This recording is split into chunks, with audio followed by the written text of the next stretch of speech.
Well, this has got to be the strangest 4D chess I have ever seen. I haven't spoken of this 17th letter of the alphabet in a while, but now that he's gotten us all marked as domestic terrorists, I felt that I would. And anybody that hasn't seen any of my videos, if you're like new and you really want to know about who's behind all of that 17th letter of the alphabet and whatnot, then you can check out my videos on BitChute, because I pulled all my videos about that 17th letter of me debunking all of it. Also, I have a phone holder. People are always like, don't drive and record, whatever. I've got a phone holder on my little thing. I'm not looking at the camera. Moving on.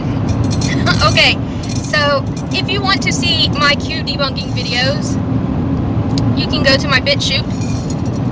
They are there. I mean, it's been probably a year, and all the people that I said is behind Q are those same people.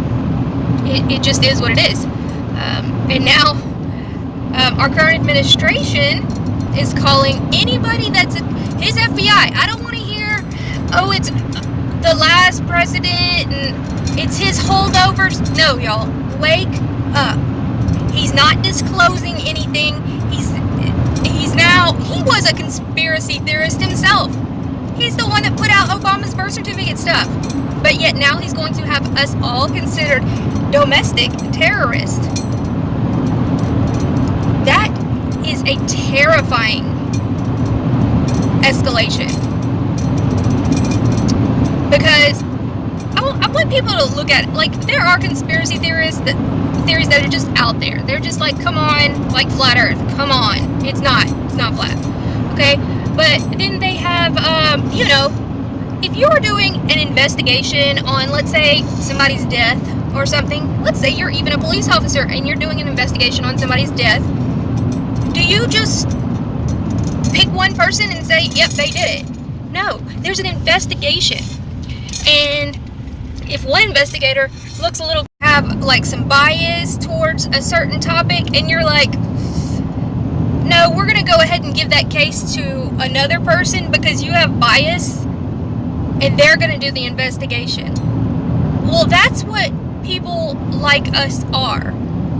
We don't feel that the investigation of a certain topic has been done properly. And so, you know, some of the things that 17th letter of the alphabet put out was correct, because he got the information out of, you know, Beyond a Pale Horse, Michael Reconchuto's work, Danny Casolaro, all of these people. It's not like he came up with anything new. It's all stuff we already knew.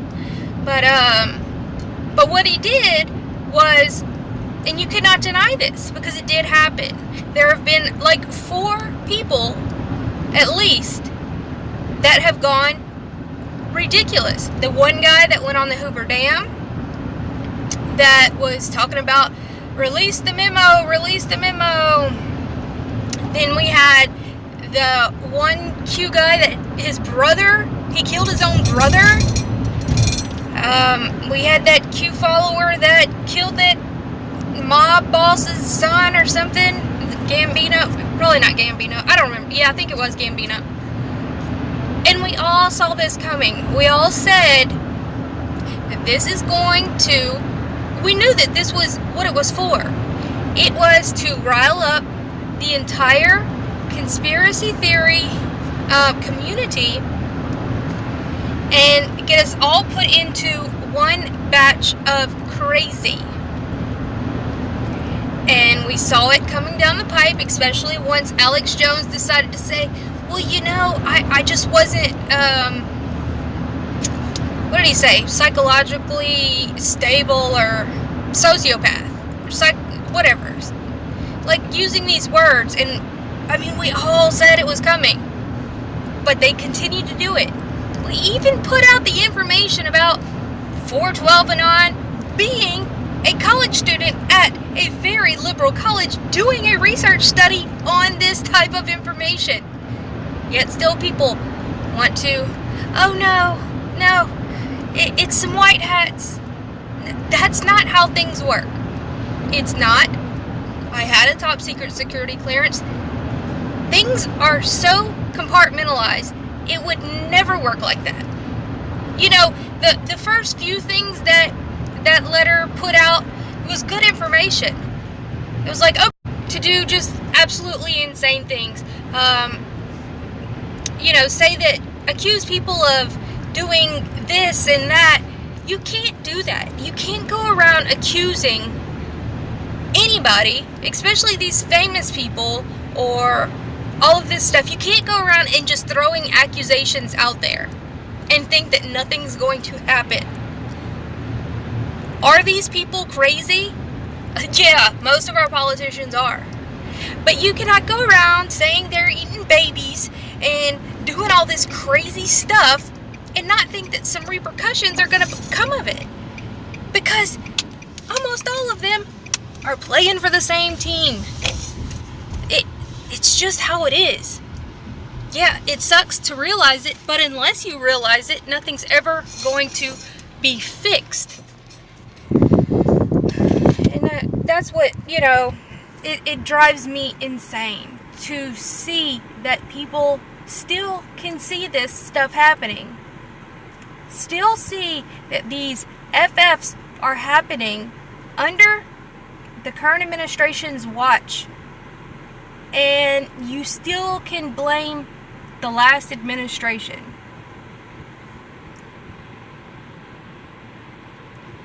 Our current administration will call out anybody on Twitter. But yet, why has he said, hey, why haven't we gotten any real answers on Vegas? What about that school down in Florida? What about that church in Philadelphia? Or that bar in California that had the same, oh my God. I mean, they honestly are seeing how dumb people are and how much you're actually going to believe.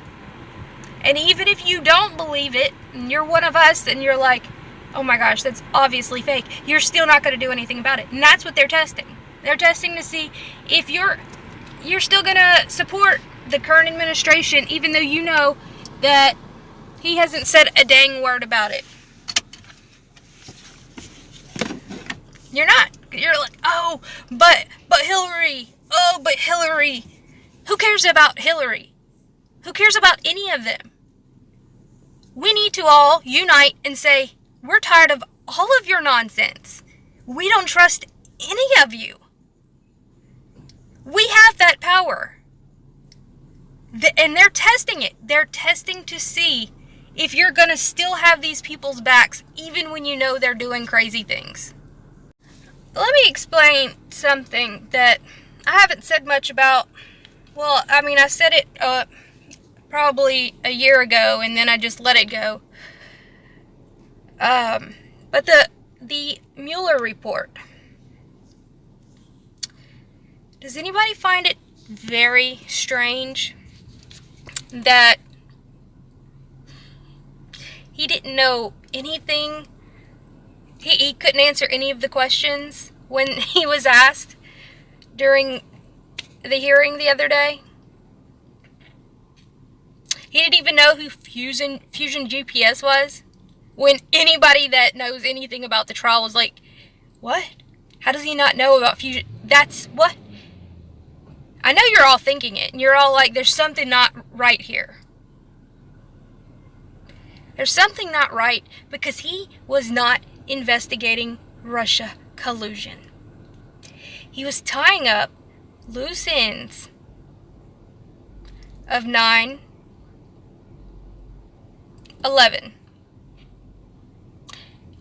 and the Genie oil, the Bin Laden construction, Promise Software, P-Tech, yada yada yada. I mean, going all the way back to the Inslaw affair, all of these things, if you don't know about, look into them, because you'll see that, holy crap, it all ties together. That's what he was doing. I gave him the benefit of the doubt for like 5 seconds. And then I realized that he is the grandson of... Shoot, I'm going to have to look that up. I'll show y'all in just a minute. I have a whole document of it. But that's what he was doing. And I wanted to wait until the end before I actually said anything more. I said a little bit before because I was like, there's something not right here. He's not investigating Russia collusion. It did not make any sense. And then whenever he put in William Barr, I was like, we're done. We are done. Because William Barr, he pardoned all of those people for Iran-Contra. They're putting in the same players. You're going to sit there and talk about Bush and how terrible he was and how he got us into this war, and 9/11 was obviously, we know what but yet Trump's administration right now is Bush's administration. How can you not see that? I know, it's hard. I voted for Trump too. I had the hope. I voted for him. And I was like, yeah, that's going to happen. And then our Second Amendment rights kept getting chipped away at.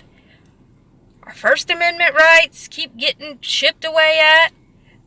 And anybody that doesn't feel that the official narrative of certain stories are now considered domestic terrorists,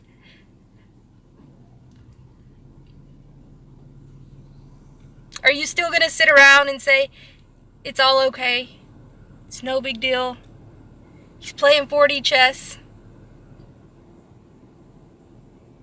Yeah, he's playing 4D chess with your mind.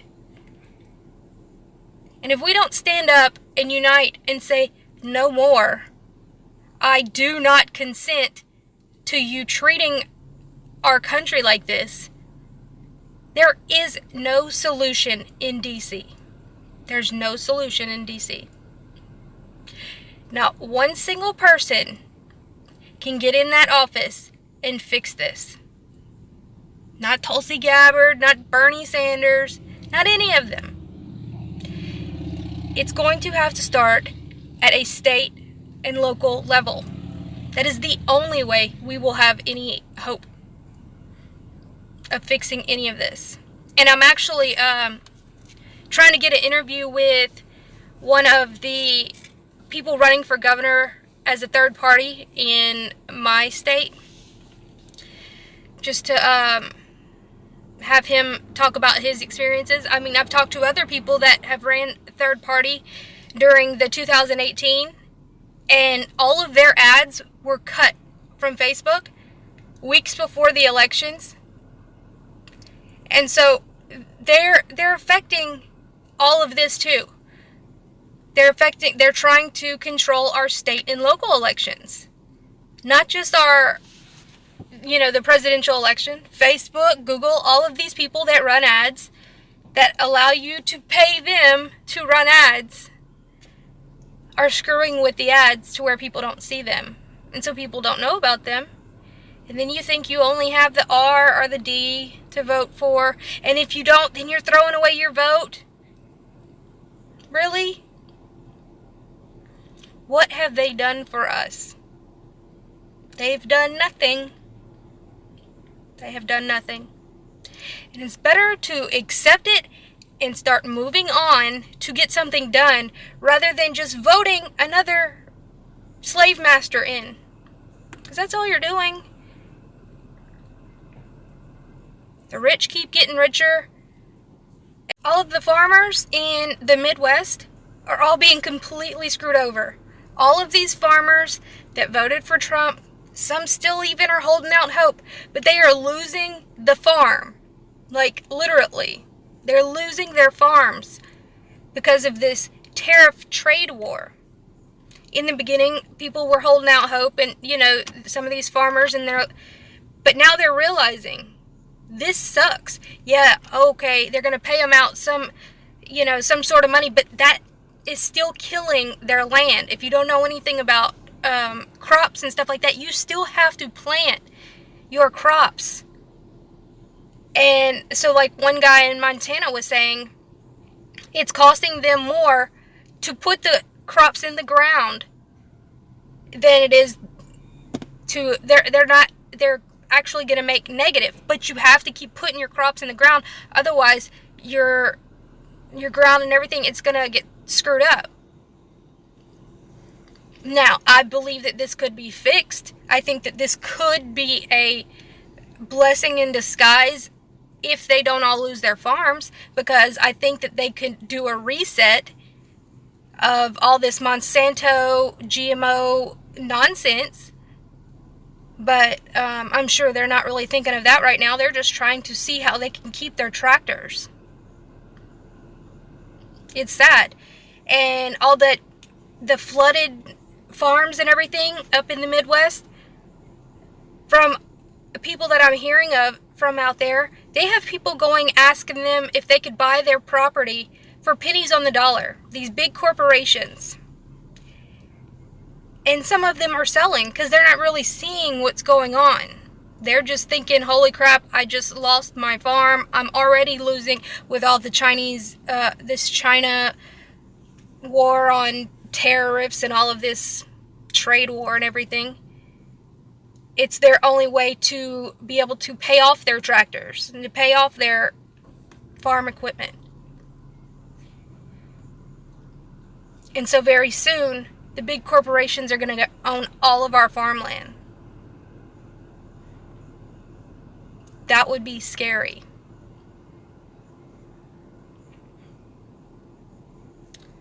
People need to see what's really going on. There's no 4D chess. We're just all being screwed. And now we're all domestic terrorists. Whatever. But anyway, guys, y'all have a wonderful day. Like, share, and subscribe. Thanks for watching, y'all. It's getting harder and harder to get monetized and get more viewers and everything. So please share this. And I plan on going live in a few minutes if everything's working correctly. And I hope you can join me for that. And we can talk about all of this stuff going on right now.